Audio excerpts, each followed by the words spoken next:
Nah, Ibnu Qayyim al-Jauzi menyebutkan ciri-ciri amalan kita itu diterima itu kalau dia meneruskannya dengan amalan kebaikan-kebaikan berikut. Jadi nggak berhenti di bulan Ramadan, tidak berhenti di bulan Ramadan.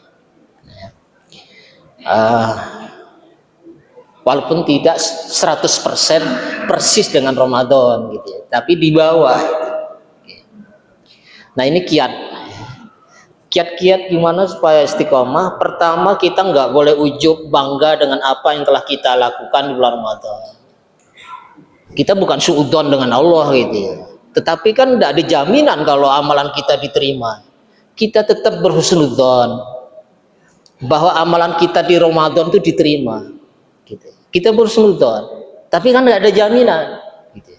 Sehingga kenapa tadi saling mendoakan itu, mudah-mudahan diterima. Taqabbalallahu minna wa minka.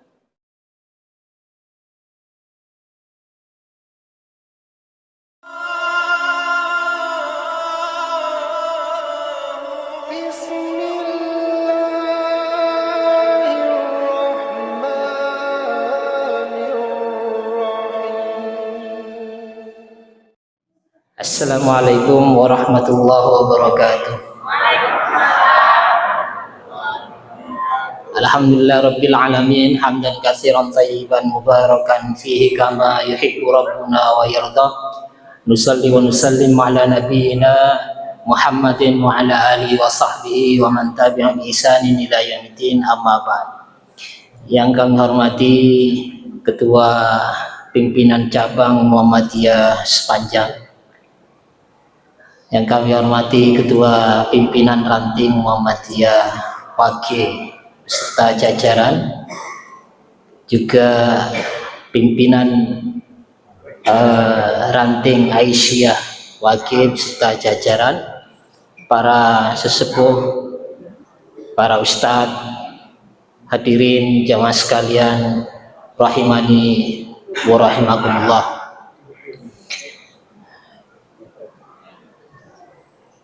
Baik, ke tema besar kita sebetulnya halal bihalal. Nanti ada subtemanya ya, manajemen kolbu, bagaimana kita tetap istiqomah mempertahankan amalan-amalan kita yang telah kita lakukan di bulan suci Ramadan. Untuk sebagai pengantar Bapak Ibu sekalian, halal bihalal itu berbunyi Arab tetapi aslinya bukan bahasa Arab. Jadi kalau pergi ke Arab Saudi ketika umroh apa itu orang Arab tidak paham itu. Apa itu halal bihalal itu? Kalau al halal bil halal itu benar secara kaidah itu. Tetapi kalau halal bihalal itu kurang tepat dari segi tata bahasa Arab. Kalau ingin benar secara kaidah al halalu bil halal. Tapi kalau halal bihalal itu menyalahi kaidah. Dan itu tradisi khas orang Indonesia. Kalau di Asia Tenggara terdengar acara halal bihalal, dipastikan ya orang Indonesia yang mengadakan, orang kedutaan dan lainnya. Jadi itu milik khas kita. Nah, yang lucunya Bapak Ibu sekalian, di dalam tradisi kita selalu tertulis di spanduk itu, mulai dari presiden, gubernur, bupati mengucapkan selamat hari raya Idul Fitri 1447 Hijriah, minal aidin wal faizin, mohon maaf lahir dan batin. Semua spanduk seragam begitu, sehingga seolah-olah ungkapan minal aidin wal faizin itu artinya mohon maaf lahir dan batin gitu. Padahal jauh sekali itu. Bahkan di negara Timur Tengah nggak ada ungkapan minal aidin wal faizin, itu nggak ada itu. Kita aja yang mempopulerkan minal aidin wal faizin, walaupun dari segi sejarahnya juga nggak tepat gitu. Jadi orang kita menganggap minal aidin wal faizin itu artinya mohon maaf lahir dan batin. Padahal minal aidin wal faizin itu kan ungkapan ketika mujahid muslim menang dalam peperangan Badar, perang Badar ya yang paling dahsyat. Kan ada perang Khandaq, perang Parit, ada perang Uhud, di mana Rasulullah SAW nyaris jadi korban. Gitu. Nah, perang Badar yang jumlah Muslim itu tidak sebanding dengan jumlah kaum kafir, itu secara spektakuler lah memenangkan peperangan itu, karena dibantu oleh pasukan berjubah putih yang belakangan diketahui bahwa itu adalah para malaikat. Nah, kemenangan pada perang Badar itu tersampailah berita kepada keluarga para mujahid muslim, sehingga para istri itu sudah menunggu di pintu gerbang Madinah ingin menyambut para suami-suami mereka yang menang dalam perang Badar itu. Dan mereka sesampai di depan pintu gerbang Madinah, para suami-suami mengatakan, nahnu minal aidin wal faizin, kami kembali dari perang dan menang. Itu maksudnya. Nah, kita lalu kemudian mengkiaskan seolah-olah kita sudah menang setelah berperang dengan setan di bulan Ramadan, karena dianggap ini hari kemenangan, lalu kita terlena kan gitu. Padahal yang namanya berperang dengan setan itu ya sepanjang hidup kita. Maka nanti tema kita bagaimana kita tetap istiqomah hingga husnul khotimah.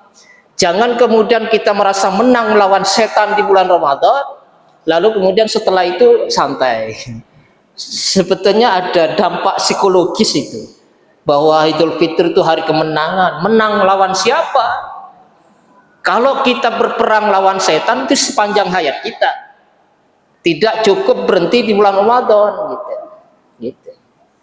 Maka ada ungkapan kun rabbanian walatakun ramadhanian. Jadilah hamba Allah yang selalu taat dalam kebenaran, jangan kemudian taatnya hanya di bulan Ramadan. Setelah Ramadan kembali ke habitannya yang mabuk-mabuk, yang maksiat kembali ke dalam kemaksiatannya. Itu gara-gara ungkapan bahwa Idul Fitri itu hari kemenangan.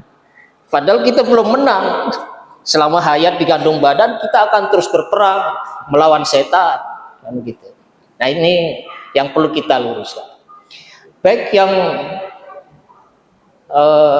kedua terkait istilah halal bihalal. Saya ingin menyampaikan apa yang disampaikan oleh Ibnu Taimiyah. Jadi istilah halal bihalal bisa jadi lahir dari ini. Dulu para sahabat setelah usai mengerjakan sholat Idul Fitri, maka ketika bertemu seperti yang disampaikan tadi, selalu saling mengucapkan taqabbalallahu minna wa minka. Taqabbalallahu minna wa minka. Semoga Allah menerima amal ibadah kami dan amal ibadah Anda. Jerih payah ibadah kami selama Ramadan, juga jerih payah ibadah kami kali Anda selama Ramadan. Maka sebetulnya di dalam acara halal bihalal yang paling penting itu saling mendoakan, mudah-mudahan ibadah kita diterima. Itu sebetulnya gitu, bukan bermaaf-maafan. Karena yang namanya minta maaf nggak harus nunggu bulan Syawal, karena kita salahnya juga nggak cuma di bulan Syawal. Kita bisa bersalah setiap saat, maka minta maaf juga setiap saat. Gitu. Jadi inti yang paling utama ketika acara halal bihalal saling mendoakan. Saling mendoakan, taqabbalallahu minna wa minka. Jawabannya taqabbal ya karim. Ada ungkapan lain, wa halallahu alaik. Semoga Allah ridho menerima amal ibadah kalian. Ini yang ditradisikan di kalangan para sahabat setelah melaksanakan sholat Idul Fitri gitu. Ya. Tetapi kita sudah masuk ke tradisi bahwa halal bihalal itu intinya ya maaf-maafan, minta maaf dan memberi maaf. silaturahim, dan yang lebih inti lagi rahmah tamah setelah ini kan. Cuman anehnya kalau orang minta maaf di grup WA, kok jarang ya yang memberi maaf ya. Padahal kalau kita kaji, mana yang lebih penting, minta maaf atau memberi maaf? Saya kira sama-sama penting. Tapi kalau orang sudah memberi maaf, orang nggak minta maaf itu sudah termaafkan. Tetapi di stiker-stiker itu kan ya minta maaf semua itu. Bahkan secara psikologis memberi maaf itu jauh lebih berat daripada minta maaf. Kalau minta maaf sudah konsekuensi dia bersalah, lalu minta maaf. Tetapi kalau memberi maaf, posisi dia benar, mau nggak menghalalkan kesalahan saudaranya, maka dia harus menundukkan egonya. Mungkin atasan diminta maaf oleh bawahan, itu tambah lagi itu yang berbicara harga diri, gitu. Nah, jadi intinya halal bihalal itu sebetulnya tadi ya, saling mendoakan. Nanti kita berdoa di akhir kajian ini, tetapi dalam tradisi kita halal bihalal intinya dua, memberi maaf dan minta maaf. Dan yang lebih penting kalau dicari mana yang lebih penting, memberi maaf. Karena kalau sudah memberi maaf, orang nggak minta maaf pun sudah termaafkan. Dan salah satu ciri orang yang sukses berpuasa dalam surah Al-Imran 134 itu wal 'afina 'anil nas. Ciri orang takwa itu mau suka memaafkan kesalahan saudara. Gitu. Jadi kalau masih berat memelihara dendam dalam hati kita, maka Ramadannya dipertanyakan. Ringan nggak kita menghalalkan kesalahan saudara kita, tetangga kita? Kalau kita ringan memaafkan kesalahan orang, berarti sukses puasa. Lalu kenapa kita harus minta maaf? Nah, kalau kita di Ramadan, kita kan sudah berhalal bihalal dengan Allah kan? Dan Allah itu maha pemaaf. Maka di antara nama-nama Allah itu adanya Al-Ghafir, ada Al-Ghafur. Allah itu sangat mudah memaafkan. Seberat apapun dosa kita, sampai setinggi awan, ampunan Allah lebih tinggi lagi. Kalau dosa kita seluas lautan, rahmat Allah lebih luas lagi. Maka tidak ada alasan bagi kita untuk selalu dihantui dengan masa lalu, menjadi tidak bergairah menatap masa depan. Maka Allah itu sampai dosa syirik sekalipun itu Allah ampuni, selama syirik itu tidak kebawa mati. Innallaha yaqbalu taubatal abdi malam yugargir. Allah pasti memaafkan dosa hambanya selama ajal belum di kerongkongan. Tapi kalau udah di kerongkongan, muskaratul maut, pintu tobat sudah tertutup. Dulu Fir'aun itu sempat mau tobat itu, ketika mau kelelep di Laut Merah itu. Tetapi karena ajal sudah di kerongkongan, maka tobatnya nggak diterima. Jadi itulah Allah yang maha pemaaf. Beda dengan manusia, itu sulitnya bukan main itu. Untuk minta maaf, minta dihalalkan kesalahan kita pada tetangga, saudara kita, itu jauh lebih berat. Tetapi inilah yang menjadi konsekuensi kita kalau kita bersalah. Tetapi kita yang posisi dimintai maaf, maafkanlah. Maka kata ulama, kita tidak akan pernah dimaafkan oleh Allah selama kita sulit memaafkan orang lain. Allah nggak memaafkan kita, tidak mengampuni dosa kita kalau kita sulit memaafkan kesalahan orang lain. Itu kata ulama begitu. Maka kalau ingin mudah dimaafkan oleh Allah, maafkanlah kesalahan orang.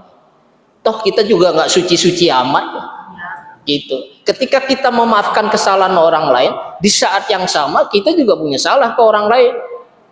Betapa sakitnya kalau kita minta maaf lalu nggak dimaafkan. Maka maafkanlah gitu.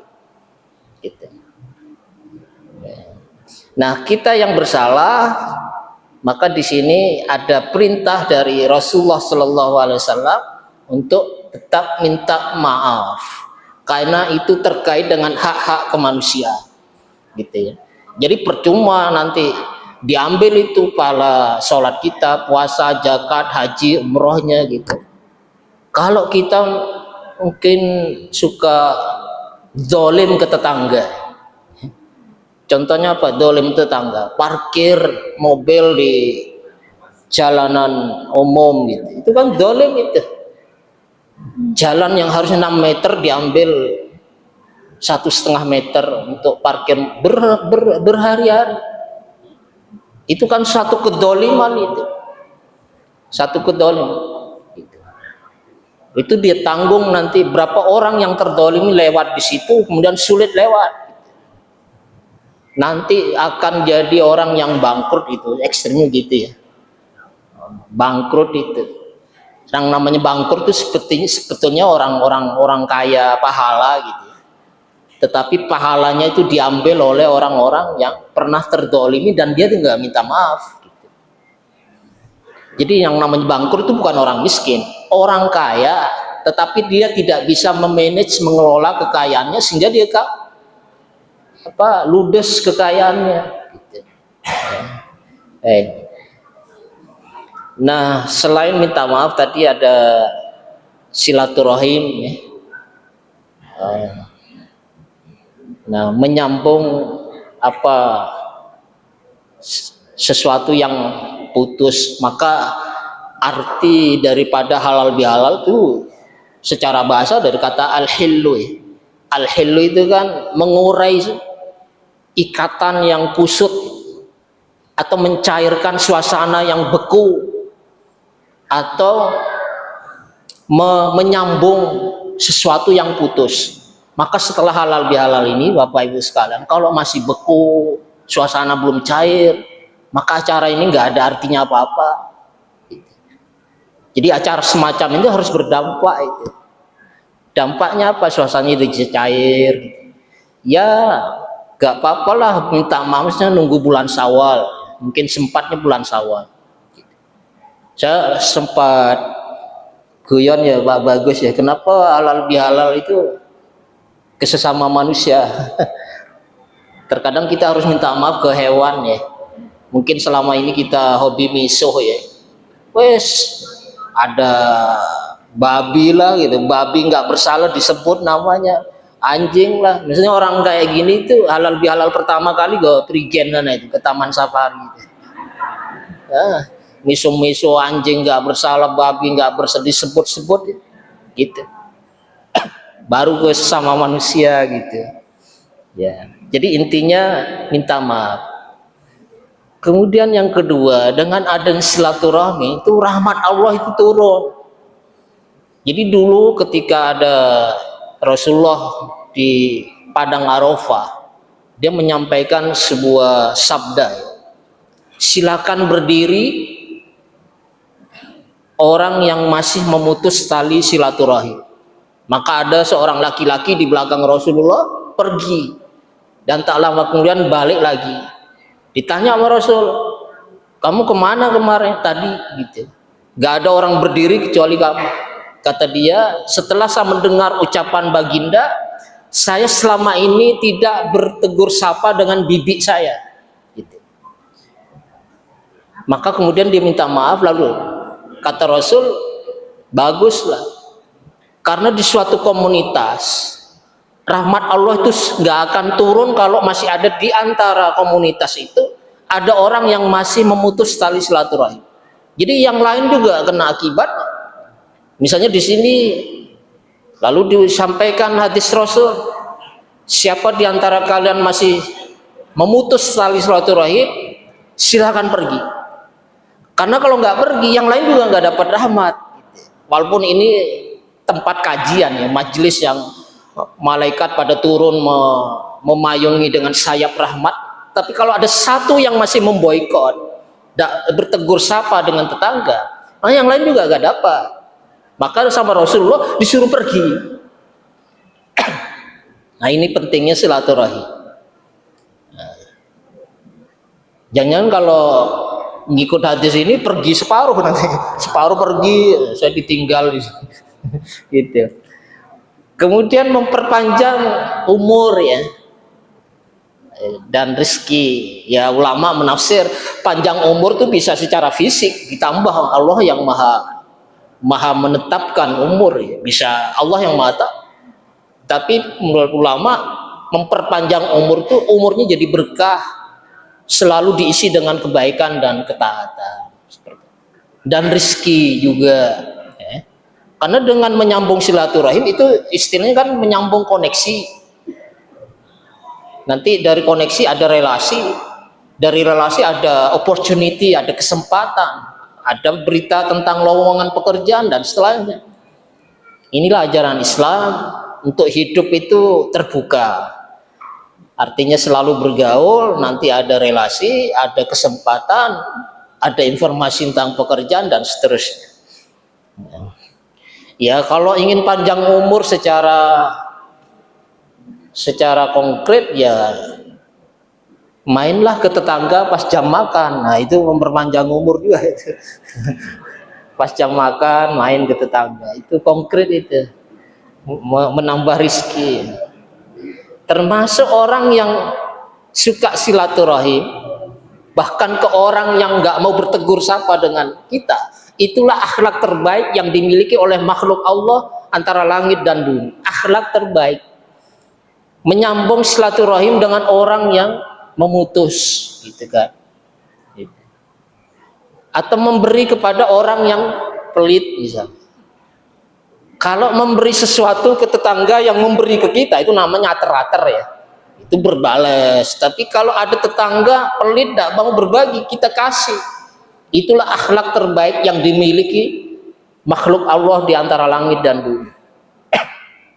Termasuk menyambung silaturahim ke orang lain yang memutus gitu. Jadi sebetulnya kalau saya di sini sebetulnya nggak terlalu kenal jemaah ya, insya Allah saling nggak ada dosa gitu. Sebetulnya saya nggak perlu salam-salaman gitu. Tapi yang antara bapak ibu yang bergaul sehari-hari, di situ ada konflik, ya biasalah gitu kan. Nah itu nanti salam-salam gitu. Ya. Kalau masih ada yang boykot gitu, sebetulnya marah itu kan fitrah Bu ya. Maka hadis itu menyebutkan boleh marah tapi maksimal 3 hari. Lebih dari 3 hari itu dosa besar. Apalagi sampai mendiamkan sampai setahun, itu dosanya sama dengan membunuh orang. Lah orang sudah minta maaf, ditolak, didiemin sampai setahun gitu. Apalagi sampai ke bawah mati, itu zalim. Kalau kita tidak menghalalkan kesalahan dia, marah itu fitrah. Ya. Toh suami istri juga kadang marahan. Ya maksimal 3 hari. Nah fitrah. Mungkin istrinya suka melanggar, dinasihati nggak mau. Hanya setelah itu apa itu? Dipukul ya. Dipukul, tapi alat pukulnya itu kata ulama itu seperti kayu siwak gitu. Ya, gitu. Bukan gagang sapu tapi ya itu. Atau pakai jari-jari, tapi bukan untuk nyulek matanya sama. Arti simbol kalau suami lagi marah gitu. Kalau seperti itu sudah nggak mempan, pisah ranjang. Ya, istrinya tidur di dalam, suaminya numpang ke tetangga. Dan maksudnya pisah gitu. Dan seterusnya. Jadi ada tahapan-tahapan. Jadi marah itu fitrah, tetapi maksimal 3 hari. Baik, berikutnya yang masuk ke tema kita Bapak Ibu sekalian, terkait dengan bagaimana kiat kita tetap istiqomah ya, untuk mempertahankan amalan-amalan kita selama Ramadan. Nah sebelumnya ada 3 tipe manusia setelah Ramadan. Pertama, ada orang yang datang dan perginya Ramadan itu biasa-biasa. Jadi ibadahnya itu standar, nggak ada perubahan. Mau Ramadan, di luar Ramadan, segitu aja. Dan itu kata ulama merugi. Kenapa merugi? Ya dia nggak memaksimalkan keistimewaan Ramadan. Padahal kalau orang maksimal dalam ibadah Ramadan itu surganya itu bisa melampaui orang yang mati syahid sekali. Jadi dulu ada cerita dua orang masuk Islamnya bareng, bersahadatnya bareng di hadapan Rasulullah Sallallahu Alaihi Wasallam. Satunya semangat beribadah, satunya biasa-biasa. Nah, yang semangat beribadah itu mati duluan, bahkan gugur syahid di medan perang. Nah, temennya itu biasa-biasa sholatnya, puasanya, yang wajib-wajib aja. Tetapi dia mati belakangan dan mendapatkan satu kali Ramadan, tetapi maksimal. Nah, Rasulullah mengatakan orang yang mati belakang itu masuk surga duluan, bahkan jaraknya melebihi langit dan bumi. Jadi dengan memaksimal. Tapi ada sebagian orang menganggap Ramadan biasa-biasa, bahkan ruginya kalau dia tidak mendapatkan ampunan. Sampai-sampai malaikat Jibril mendoakan celaka orang masuk Ramadan tidak dapatkan ampunan.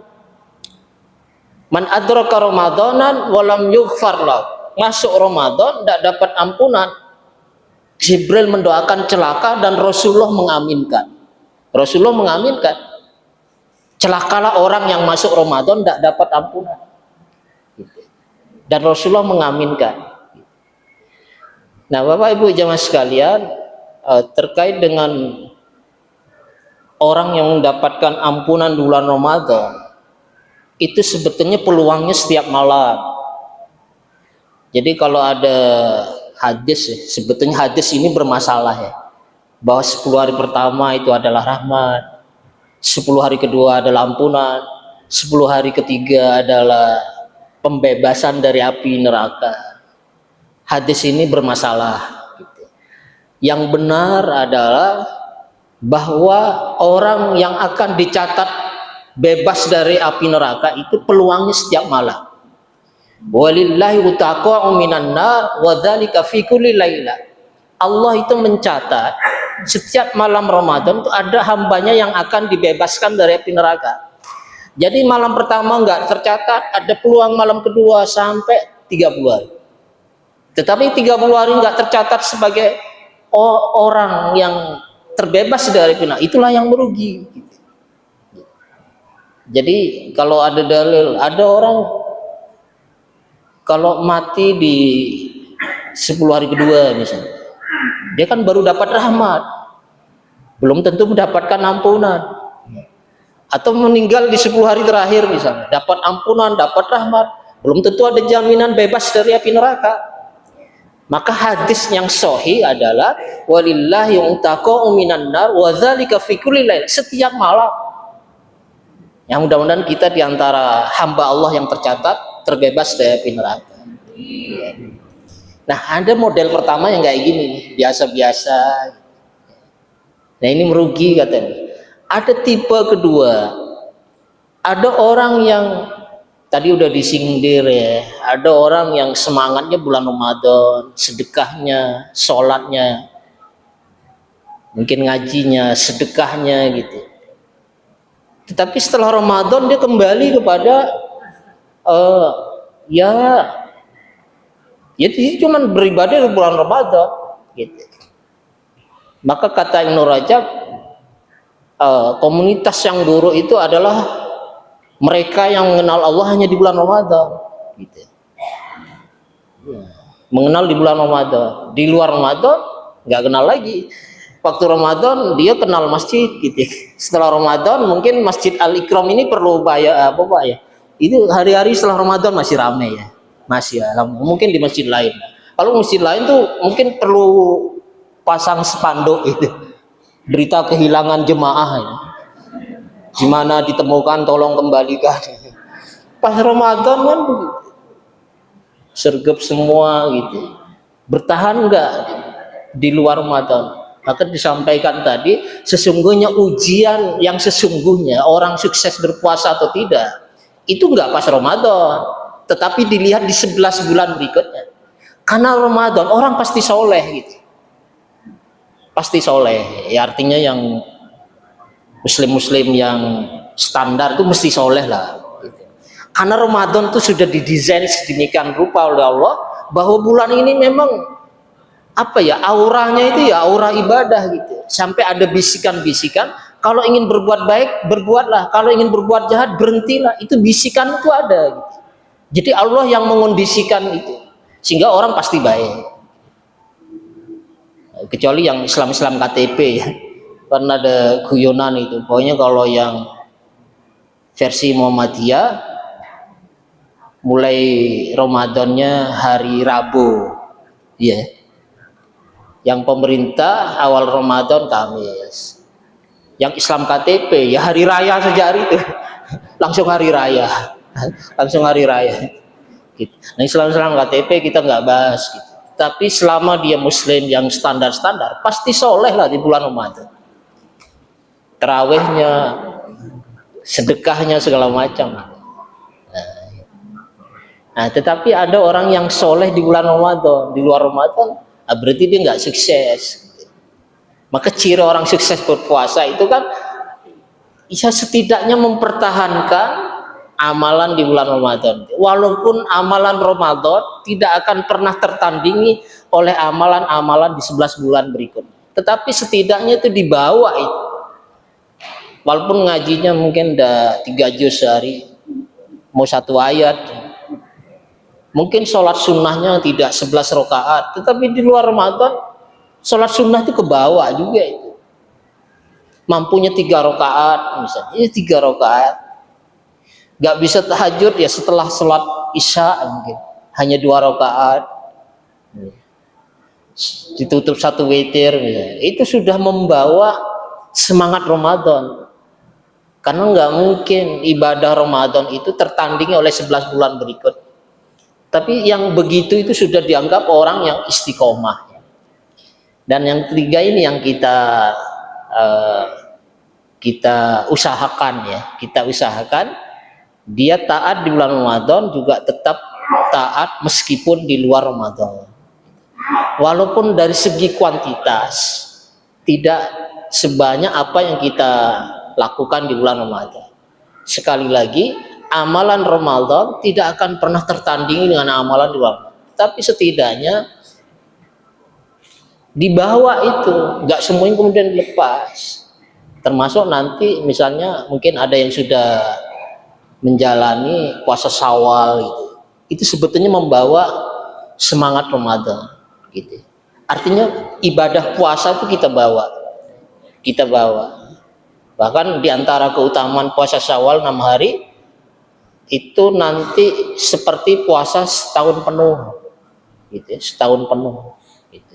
Jadi puasa Ramadan sebulan diikuti 6 hari bulan Syawal, maka seperti bobotnya seperti puasa selama setahun. Karena di dalam hadis disebutkan 1 kali kebaikan dikali 10. Berarti kalau sebulan Ramadan berarti seperti puasa 10 bulan. Lalu dari mana ngambil 2 bulannya? Ya 6 hari kali 10 nanti 60 hari. Itu hitung-hitungannya begitu. Nah, itu kita berusaha. Baik ke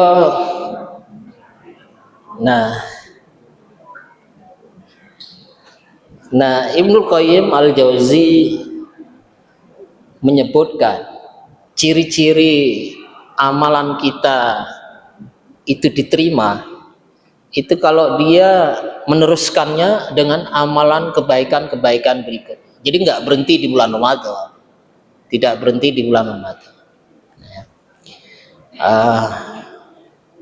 Walaupun tidak 100% persis dengan Ramadan gitu ya, tapi di bawah. Nah ini kiat gimana supaya istiqomah. Pertama, kita nggak boleh ujub bangga dengan apa yang telah kita lakukan di bulan Ramadan. Kita bukan suudzon dengan Allah gitu ya. Tetapi kan tidak ada jaminan kalau amalan kita diterima. Kita tetap berhusnudzon bahwa amalan kita di Ramadan itu diterima gitu. Kita berhusnudzon, tapi kan nggak ada jaminan gitu. Sehingga kenapa tadi saling mendoakan itu, mudah-mudahan diterima. Taqabbalallahu minna wa minka. Itu kita tetap berhusnudzon pada Allah bahwa ibadah Ramadan kita itu diterima, tetapi nggak ada jaminan, gitu. Nggak ada. Maka kita nggak boleh ujub, bangga dengan amalan kita itu.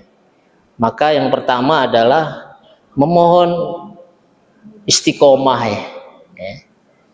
Memohon keistiqomahan, dan di antara doa yang sering kita lantunkan, ihdinas siratal mustaqim. Jadi Al-Fatihah itu sebetulnya inti doanya ya ini, ihdinas siratal mustaqim, tunjukilah kami ke jalan yang lurus. Kalau mulai dari bismillah, alhamdulillah itu kan puji-pujian, itu merayu Tuhan lah gitu. Sebagaimana ibu-ibu kalau minta sesuatu ke suami itu kan dipuji dulu kan, baru apa maunya. Nah kita juga demikian. Jadi sebelum berdoa pada Allah kan kita puji-pujian. Bismillahirrahmanirrahim, yang maha pemurah lagi maha penyayang, alhamdulillah segala puji, dan seterusnya. Itu puji-pujian. Inti doanya itu ihdinas siratal mustaqim, yang tafsirannya ya Allah tunjukilah kami ke jalan yang lurus. Kalau sudah lurus, kokohkanlah kami di jalan yang lurus itu. Kalau sudah kokoh di jalan yang lurus, tunjukilah jalan-jalan kebaikan yang lain. Itu ihdinas siratal mustaqim. Sementara siratal ladzina an'amta sampai waladhdallin itu penjelasan dari as-sirat al-mustaqim. Penjelasan.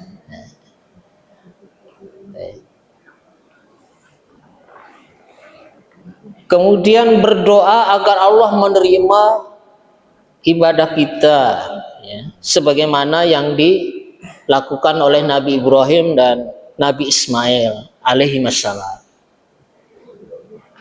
Jadi coba kita bayangkan Bapak Ibu sekalian, Nabi Ibrahim itu kan kekasih Allah itu ya, membangun rumah Allah atas perintah Allah. Itu pun Nabi Ibrahim nggak bangga dengan amalannya, tetap merendah diri dengan berdoa, Rabbana taqabbal minna innaka antas samiul alim. Rabbana taqabbal minna innaka antas samiul alim. Itu Nabi Ibrahim itu. Betapa beratnya merenovasi Ka'bah. Hanya berdua itu. Padahal setelah masa berikutnya, ketika usia Rasulullah usia 35 tahun, 5 tahun sebelum kenabian, itu kan renovasi itu. Itu yang merenovasi Ka'bah itu banyak kabilah itu. Berarti ini pekerjaan berat. Nabi Ibrahim bekerja cuma 2 orang. Nabi Ibrahim yang nukangi, Nabi Ismail cari batu di sekitar Ka'bah itu. Itu pun tetap berdoa, Rabbana taqabbal minna innaka antas samiul alim. Setiap menyusun memasang batu, Rabbana taqabbal minna innaka antas, setiap batu bata yang disusun.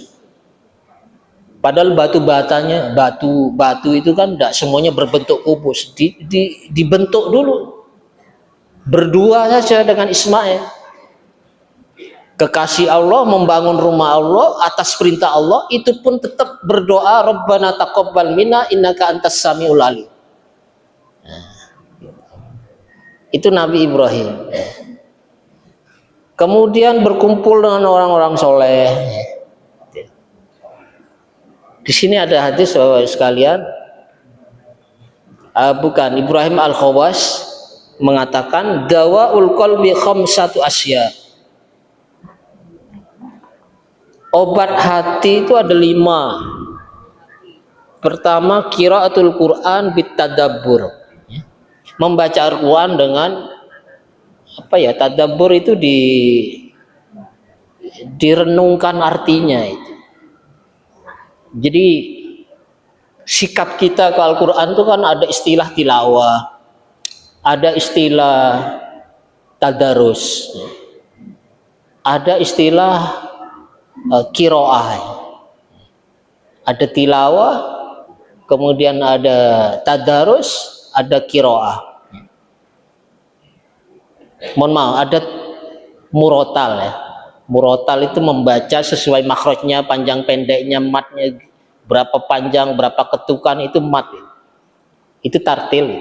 Ada jeda dengan irama yang teratur. Itulah cara Nabi Muhammad membaca. Warattilil Quran tartila. Ada istilah tadarus. Tadarus itu kira-kira mirip tadabbur lah. Tadarus itu yang populer di malam-malam Ramadan. Tadarus berkelompok gitu ya. Itu artinya membaca Al-Quran dengan artinya, memahami artinya. Baru yang namanya tilawah ya, atau kiroah itu mengamalkan apa yang kita paham. Gitu. Barulah kemudian Quran itu jadi petunjuk begitu. Gimana Quran jadi petunjuk kalau nggak paham artinya? Bagaimana Quran dijadikan petunjuk kalau nggak diamalkan? Jadi mulai dari membaca, kemudian direnungkan maknanya, ditadaburi ya, lalu kemudian diamalkan. Cuman sebagian orang itu menyikapi Al-Quran itu tidak sebagaimana mestinya. Ada sebagian orang menjadikan Al-Quran itu sebagai alat untuk mengusir setan, ya kan? Jadi ayat Quran itu dibaca untuk ngusir jin, ya, ngusir jin.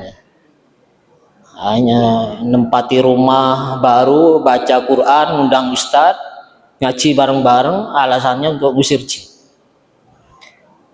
Akhirnya jinnya pindah ke tetangga. Tetangga ngaji balik lagi, kan kasihan jinnya. Kenapa nggak diajak rembukan, ngopi-ngopi bareng? Ada yang digunakan untuk buat jimat itu, ditulis, dilinting di kertas, ditempel di pintu rumah. Alasannya untuk ngusir setan. Nah sebelum nempel jimat di pintu, setannya udah di dalam, gitu. Akhirnya nggak bisa keluar. Pusing kan setannya di dalam gitu. Gitu. Itu sebagian orang menjadi Quran seperti itu. Maka mestinya kan buat dibaca tartil gitu ya, tadabbur, tadarus, lalu mengamalkan. Ya satu contoh misalnya Bapak Ibu melakukan transaksi utang-utang, kalau mengamalkan Al-Quran harus dicatat. Idza tadayantum bidainin faktubuh. Jika kalian melakukan transaksi utang piutang, catat. Gitu. Bukan tidak percaya sama teman, bukan. Gitu. Karena seringnya yang namanya orang utang itu sering nggak bayar. Itu hukum umum begitu. Di awal aja manis ngomongnya, itu pahit. Memang dari awal nggak niat bayar gitu. Bahkan kalau ada temen mau pinjam duit ke kita, peluklah itu temen. Barangkali itu pelukan terakhir ya, karena setelah itu pisah kita, rusak persaudaraan gitu. Gitu. Maka perintah agama itu detail. Idza tadayantum bidainin faktubu, catat itu. Gitu. Apalagi kalau naudzubillah kalau kita posisi yang berutang. Cuman selama ini utang itu dijadikan gaya hidup ya. Dijadikan gaya hidup. Oh semuanya rumah kredit ya, motor kredit, semuanya kredit. Padahal belum waktunya itu. Kalau bisa itu tidak berutang, walaupun itu boleh juga kalau untuk memenuhi kebutuhan pokok. Tetapi kalau sampai utang ke bawah mati nggak dibayar oleh ahli waris, maka jasadnya itu akan selalu merasa kepanasan. Itu sabda Rasul. Bahkan Rasul nggak mau nyolati jenazah yang masih ada tanggungan utang, gitu. Kecuali betul-betul nggak bisa bayar, memenuhi kebutuhan pokok, udah kerja keras nggak bisa bayar, mungkin bisa ngambil kas masjid lah, gitu. Atau dari bendahara ranting, gitu. Itulah cara Allah ya lewat orang lain, gitu kan. Tapi kalau utang dijadikan gaya hidup, itu masalah. Gitu. Apalagi ada ayat pendek misalnya wa'ashiruhun nabil ma'ruf, pergaulilah pasangan istrimu ya dengan cara yang ma'ruf. Orang kalau mau mengamalkan ini nggak ada suami itu bertindak kekerasan ke istri, nggak ada. Kalau mau mengamalkan ayat, katanya Quran sebagai petunjuk. Kenapa hal-hal yang sebegini nggak diamalkan?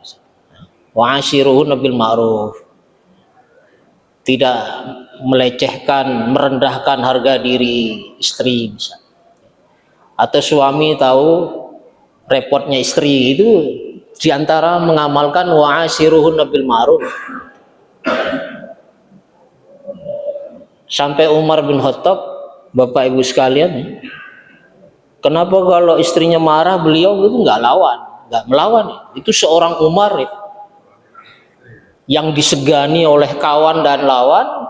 Bahkan ketika berjalan, setan pun tidak berani, di situ ada bekas telapak kaki Umar. Gitu. Sampai setan pun segan ke Umar itu. Kalau kita kan sering sejalur sama setan ya. Umar itu begitu. Tetapi kalau diomeli, dimari istrinya, Umar diam. Jadi kesimpulannya apa? Istri itu lebih menakutkan daripada itu. Seperti itu. Tetapi jawaban yang sesungguhnya Bapak Insya, Umar apa jawabannya? Karena dialah yang memasakkan untuk saya, dialah yang mencuci pakaian untuk saya. Mau ngomong apa terserah, saya nggak akan melawan. Karena sebetulnya tugas nyuci, tugas ngepel, itu tugas suami sebetulnya. Maka master chef di koki-koki terkenal di hotel-hotel laki-laki. Rasulullah juga mencontohkan demikian kan? Pergi ke pasar, belanja tepung, diadon, dimasak, disuguhkan ke keluarga. Itu uswah hasanah kita Rasul itu. Umar karena jadi khalifah sibuk dibantu istri, dicucikan pakaiannya, dimasakkan. Maka Umar ketika istri marah dia gitu. Nah ini istri saya hadir sini. Saya juga diam gitu. Karena kalau di debat satu ayat itu dibalas satu juz. Mendingan diam gitu ya. Saya tinggal ngopi gitu. Bagi saya istri itu kan paling marah cuma 5 menit aja. Nah sisanya diungkit sampai hari kiamat. Diungkit sampai hari kiamat itu. Tapi ya biarkan. Umar itu begitu. Padahal yang saya tahu Bapak, mohon maaf, di 4 imam mazhab nggak ada dalil bahwa mereka berpendapat istri wajib masak, itu nggak ada. Quran hadis juga nggak ada yang secara tegas mengatakan istri wajib masak, nggak ada.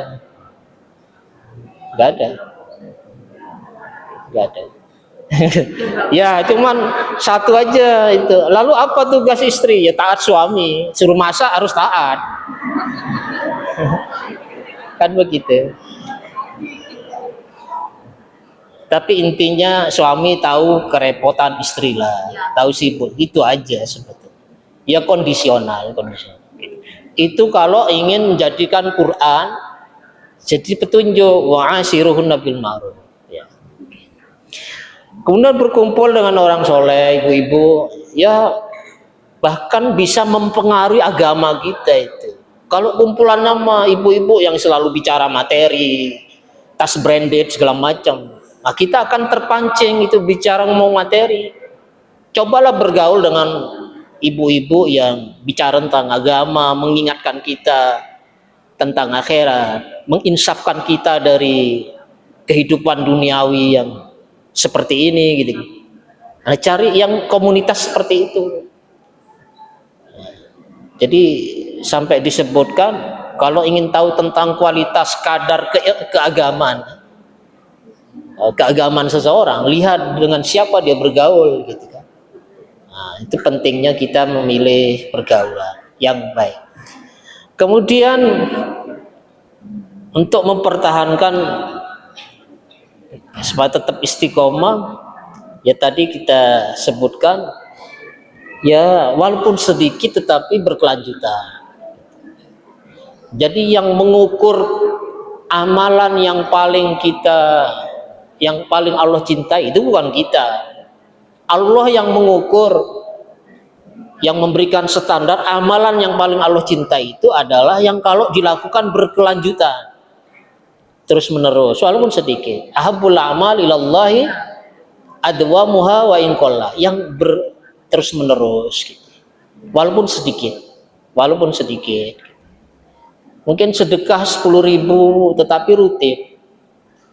rutin itu lebih baik daripada 1 juta tapi itu seumur hidupnya. Nah, maka yang Allah cinta itu yang berkelanjutan, walaupun yang penting ikhlas tadi katanya, yang penting ikhlas. Nah, maka pelajaran dari Ramadan itu kan keikhlasan itu luar biasa.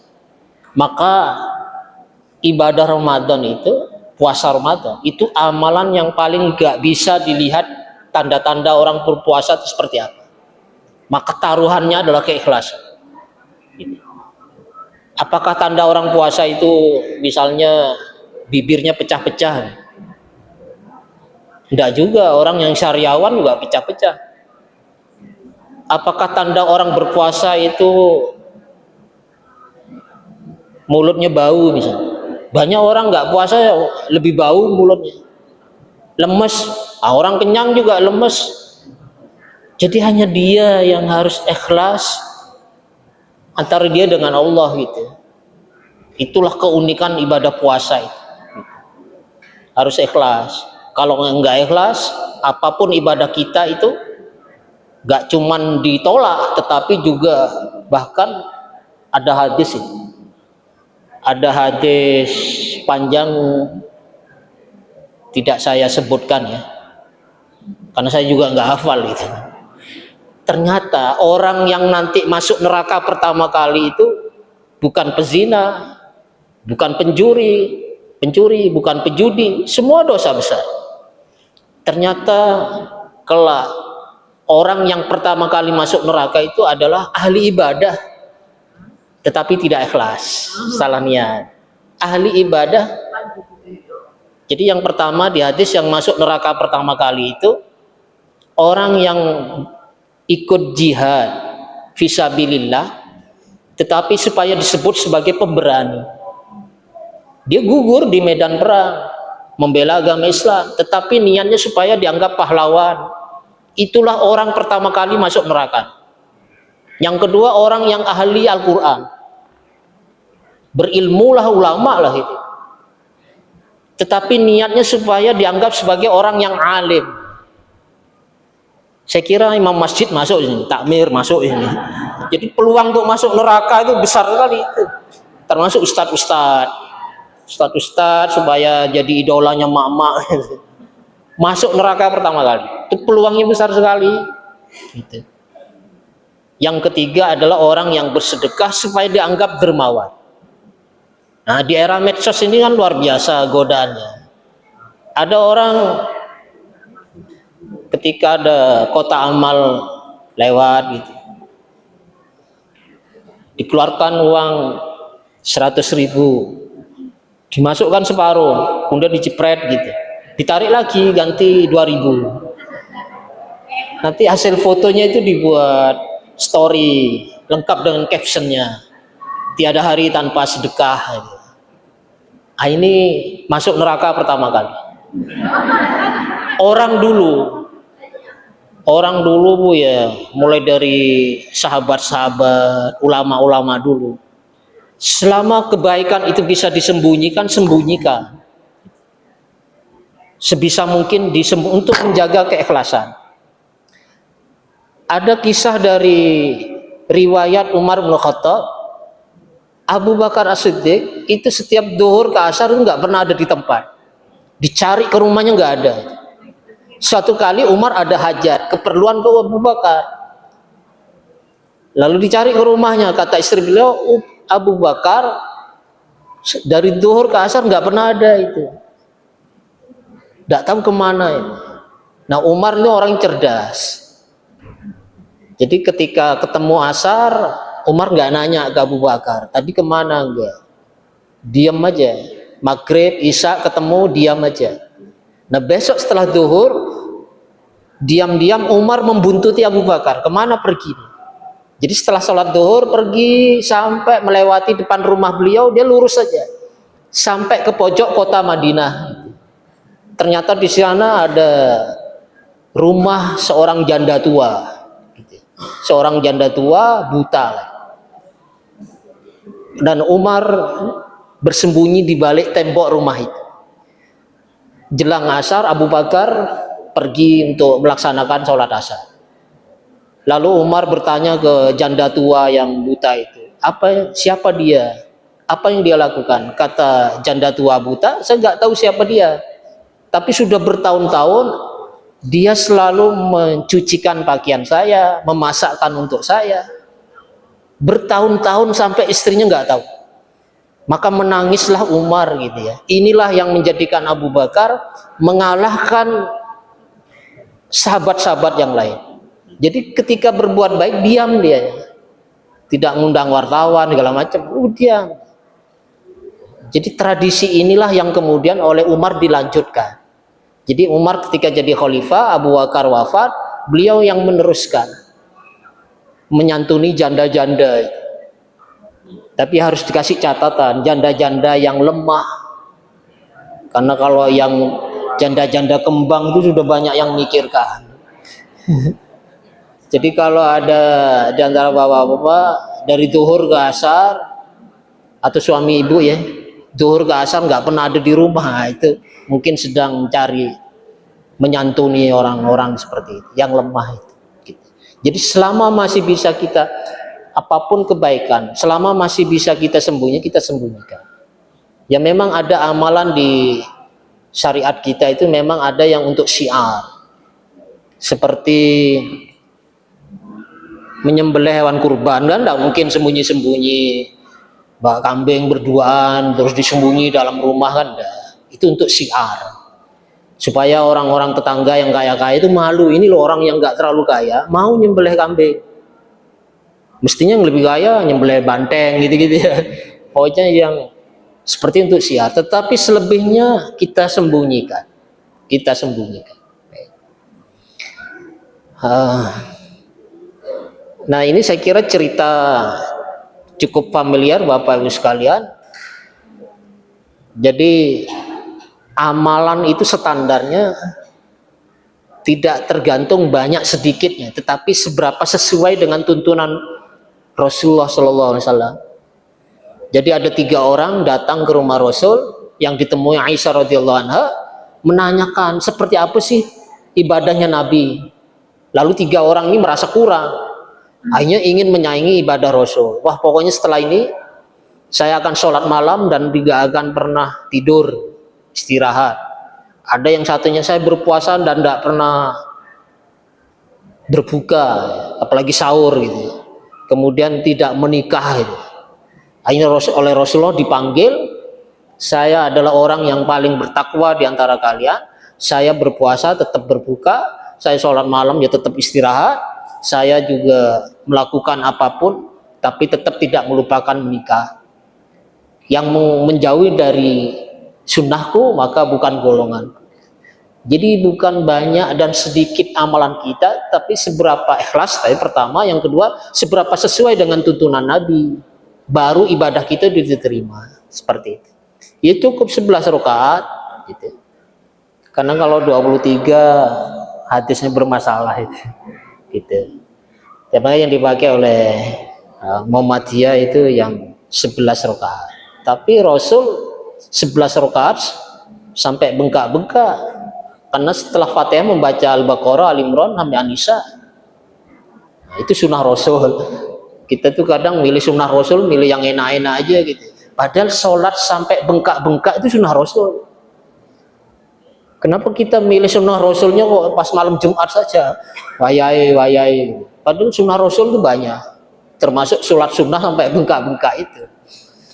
Oke. Nah contoh amalan yang bisa dilanjutkan ya puasa Syawal, bisa kita usahakan ya, mungkin Senin Kemis juga ya. Nah, kemudian sholat malam dan seterusnya, sedekah juga walaupun tidak sebanyak yang kita keluarkan di bulan Ramadan.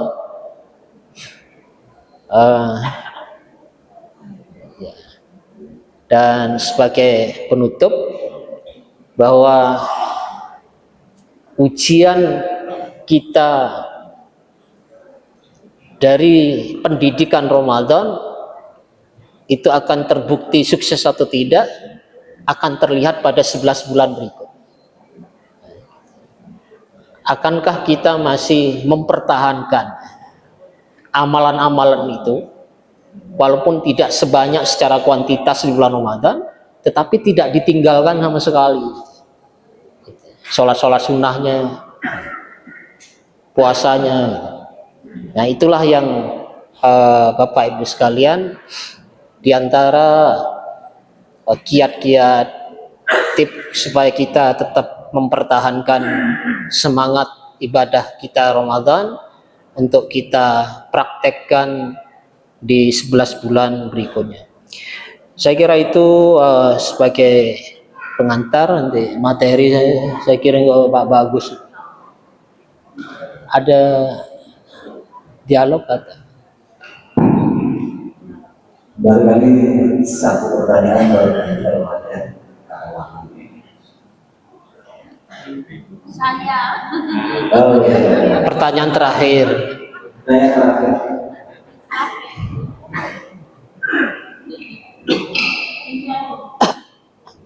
Assalamualaikum warahmatullahi wabarakatuh. Waalaikumsalam. Ini Ustaz, setelah kita mendengarkan tentang sehat dengan gimana Ustaz cara untuk menghilangkan dosa kita, misalnya ampunan terhadap sesama apabila kita itu mendengar apa-apa yang agak mengecewakan hati, tapi kita nggak bisa membalas. Seperti itu. Dan yang kedua, apabila kita ada seperti tadi, umpama ada pemimpin yang seperti ini, tapi kita itu menilai, kalau kok gerundel, kok kecewa, tapi saya itu kan nggak ada hak untuk kepentingannya seperti itu. Jadi kita membuat apakah kesalahan itu tempatnya ke diri kita sendiri, apa kita itu ikhlas untuk memberi maaf kepada beliau, kita tidak mengenal kita saling. Itu Ustaz, terima kasih. Dan mungkin selanjutnya ini saya juga terima kasih, mungkin ada suami istri yang insya Allah akan mengoreksi atau mengevaluasi bagaimana kegiatan si istri di rumah, kemudian dapat saling mengimbangi, ya tidak itu keselidikan dan ikhlas. Terima kasih. Baik Bu, saya kira pesan Ibu yang terakhir didengar oleh suami Ibu. Setidaknya tahu repotnya istri. Termasuk kalau istri masak, apapun masakannya ya dimakan. Bahkan Rasulullah itu tidak menunggu dingin gitu. Jadi enak nggak enak ya dimakan gitu. Paling setelah 3 hari stroke gitu aja. Tidak, tapi sampai bohong boleh Bu, bohong boleh, misalnya dalam hal masakan itu. Istri masak sayur asem, rasanya kayak pohon asem. Mas gimana masakan Ade? Enak. Mas bohong ya, iya gitu. Seperti itu. Ya pokoknya gimana mencairkan suasana, bohong ini dibolehkan untuk menyenangkan hati pasangan istri, gitu ya. Untuk yang kedua yaitu fitrah Bu ya. Asalkan kita jangan sampai terlontar, apalagi menyerang pribadi. Kalau mau mengkritisi kebijakannya sah-sah saja, karena dia yang mempengaruhi bahkan sampai ke urusan akhirat kita itu pemimpin. Maka Abu Hanifah itu pernah berdoa, andaikan doa saya itu hanya satu yang diterima oleh Allah, saya nggak akan minta istri soleha, karena hanya suaminya yang mau menikmatinya. Saya nggak minta anak soleh-soleha, hanya orang tua yang akan menikmati kesolehan anak-anaknya.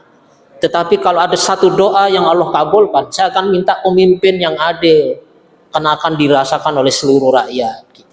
Jadi kalau ada pemimpin yang dolim dan kita bagian dari yang terdolimi, kita sah-sah saja mengkritik. Namanya kritik kan beda dengan nyinyir Bu ya. Nyinyir itu memang karena mungkin dulu kalah dalam kampanye lalu nyinyir. Tapi mengkritik itu biasanya ngasih solusi gitu kan. Oh ini masalahnya, ini solusinya. Lalu kita sampaikan lewat saluran-saluran yang bisa sampai ke sana, lewat dewan kita yang sangat terhormat itu. Mereka kan juru bicara kita seperti itu. Kalau ibu toh sampai keluar kata-kata, ya jangan sampai kemudian kita termakan dengan kebencian, menyerang pribadi, ya, sampai mencela secara fisik, atau kita menikmati apa Bu ya, kelemahan secara fisik itu dijadikan konsumsi publik, jadi gibah kan begitu. Maka kata ulama, selama belum minta maaf ke yang bersangkutan, dosa itu akan kebawa mati. Maka ketika Mi'raj, ilustrasinya orang yang suka gibah nanti dia akan mencakar-cakar tubuhnya dengan kukunya yang terbuat dari baja sampai luka. Ya karena ada hak kezaliman, dia pernah gosip, gibahin orang lain, tidak minta maaf. Gitu. Makanya jangan menyerang pribadi kalau kebijakannya, karena memang kita punya hak untuk mengkritisi kebijakan. Tapi kalau menyerang fisiknya itu sudah gibah itu kan, gitu. Dan itu dosa besar. Cara menghalalkannya harus datang ke bersangkutan, minta maaf. Gitu. Bagaimana kalau orang yang mau dimintai maaf sudah wafat? Pujilah orang itu, puji. Sebagai barter dari dulu kita pernah menjelek-jelekkan. Bahkan lebih ekstrim ada ulama mengatakan, pujilah di saat dia dulu, di mana dia menggibai dia. Kalau ibu menggibai orang lain ketika di Mekah sana ya, ketika haji, ibu muji orang itu harus pergi ke Mekah dulu kan gitu. Di tempat dulu di mana dia menjelek-jelekkan, kira-kira seperti itu. Ada yang ekstrem bagi, intinya ya kita hindari semampu kita. Nah, yang pertama apa Bu tadi? Yang pertama tadi, pertanyaan yang pertama. Itu mungkin ya ada seperti itu. Cara mengevaluasi diri sendiri itu loh, Ustaz, untuk menghindari supaya dosa itu enggak apa itu? Kita nggak merasa kecewa. Apakah dosa itu balik ke diri kita karena nggak sampaikan kepada yang bersangkutan itu, Ustaz. Oh, punya salah ke orang lain. Iya, lupa atau gimana gitu. Oh, lupa. Iya, yang lupa seperti itu. Padahal saya itu nggak kosong.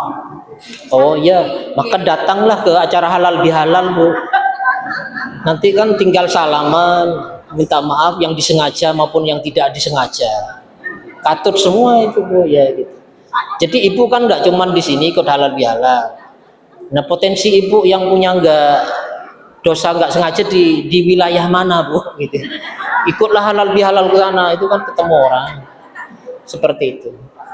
Nah, ada sebagian ulama gini Bu ya, kalau sekiranya dosa, kesalahan kita itu mengungkit luka lama, itu nggak usah disampaikan.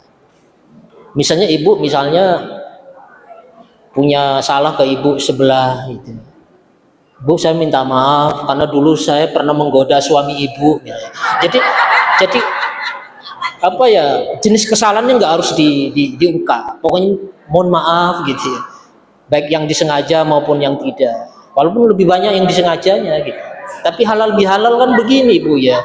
Setidaknya kalau walaupun orang yang dimintai maaf itu masih agak dongkol gitu kan, setidaknya cair lah suasana. Makanya dari filosofi halal bihalal dari secara bahasa al-hillu itu adalah mencairkan suasana yang selama ini beku, atau mengurai benang kusut yang selama ini itu ya pokoknya ruwet lah gitu. Itu makanya mudah-mudahan setelah halal bihalal ini suasana lebih cair, kemudian yang kusut-kusut itu jadi terurai. Itu namanya al-hillu halal bihalal, sama-sama ikhlas gitu.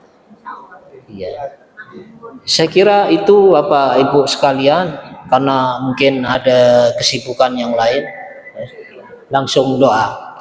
Mari kita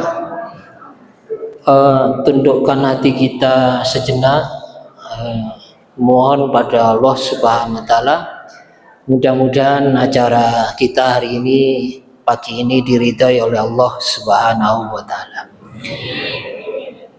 Bismillahirrahmanirrahim. Allahumma shalli wa sallim ala Muhammad wa ala alihi wa sahbihi ajma'in. Walhamdulillahirabbil alamin.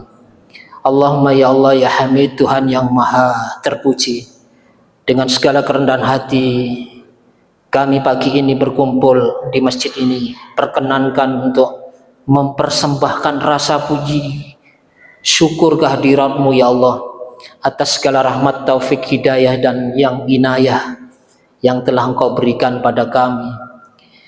Allahumma ya Allah ya Ghaffar, Tuhan yang maha pengampun, kami sadar kami sering melalaikan seruhan dan suruhan-Mu ya Allah, hingga tanpa kami sadari kami telah jauh dari jalan. Kami telah melukai hati saudara-saudara kami dan kami telah melampaui batas. Karena itu ya Ghaffar, ampunilah dosa kami, dosa kedua orang tua kami, keluarga kami, saudara-saudara kami, dan pemimpin-pemimpin kami serta dosa para pendahulu kami. Allahumma ya Allah ya Afuun Karim, Tuhan yang maha pemaaf lagi maha mulia, bukakanlah pintu maaf-Mu bagi kami. Jadikanlah orang yang telah kami sakiti mau memaafkan kami. Berilah kekuatan kepada kami untuk merendahkan hati kami, hingga kami mampu meminta maaf dan memberikan maaf. Ya Allah, ya Rahman, ya Rahim, kasihilah kami dengan rasa sayang, hingga kami bisa berbagi dengan saudara-saudara kami walaupun tanpa dipinta, hingga kami bisa saling menjaga dan tiada saling menyakiti hati sesama, hingga kami bisa bekerja dengan penuh rasa suka dan cinta, hingga kami bisa bergandengan tangan untuk mewujudkan harapan bersama. Allahumma ya Allah ya Ghani, Tuhan yang maha kaya, Tuhan yang kekayaannya tiada akan habis walaupun hanya dipinta. Walaupun banyak dipinta, kokohkanlah lembaga tempat kami mengabdi, berkahilah mata pencaharian kami, hingga rezeki yang kami dapat adalah halal dan bermanfaat di dunia maupun akhirat. Allahumma ya Allah ya Hadi, Tuhan yang maha pemberi petunjuk, tunjukilah yang benar itu tampak benar, berilah kekuatan pada kami untuk dapat melaksanakannya, tunjukkanlah yang salah tampak salah, dan berikanlah kekuatan bagi kami untuk menjauhinya. Allahumma ya Allah ya Qarib, Tuhan yang maha dekat, dekatkanlah hati kami yang sedang berkumpul di tempat ini satu dengan yang lain. Jadikan acara halal bihalal ini sebagai awal baru bagi berkat persaudaraan kami di hari-hari mendatang. Rabbana la tuzigh qulubana ba'da idh hadaitana wa hab lana min ladunka rahmah innaka antal wahhab. Rabbana atina fid dunya hasanah fil akhirati hasanah wa qina adzabannar.